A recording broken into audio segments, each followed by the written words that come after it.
Donner des pistes pour l'action publique de demain, tel est le but de cette série de concertations lancée dans plusieurs régions par France Stratégie sous l'impulsion du secrétaire d'État à la réforme de l'État, Thierry Mandon.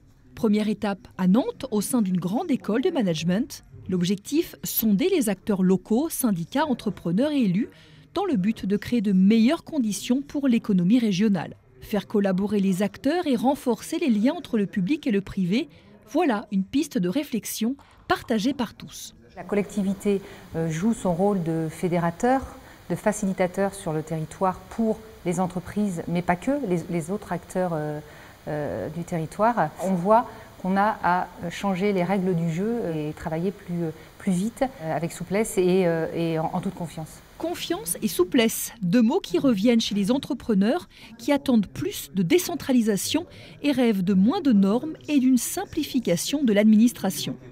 Au-delà des aides financières qui se raréfient, le besoin, c'est de créer un écosystème plus adapté au terrain.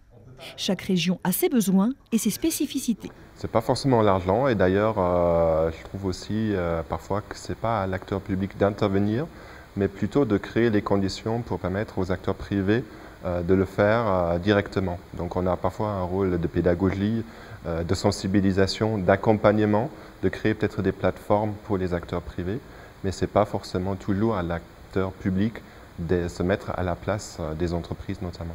Dans certains métiers de l'industrie, on manque de main-d'œuvre. Une désaffection qui tient à l'image de certains métiers, mais aussi à la communication et à l'orientation des jeunes. Il arrive donc que des entreprises se lancent elles-mêmes dans la formation. On ne trouvait pas les personnes compétentes en fait, sur le marché du travail. Elles n'existent plus parce que la formation initiale n'a plus formé ces personnes-là en suffisamment grand nombre. Ce qui fait qu'aujourd'hui, on est obligé de rattraper ce manque par ce type de formation. Il faut peut-être qu'on communique mieux aussi sur nos métiers. Ce sont des métiers qui sont pour moi admirables aujourd'hui, qui demandent beaucoup de compétences, qui sont plutôt passionnants.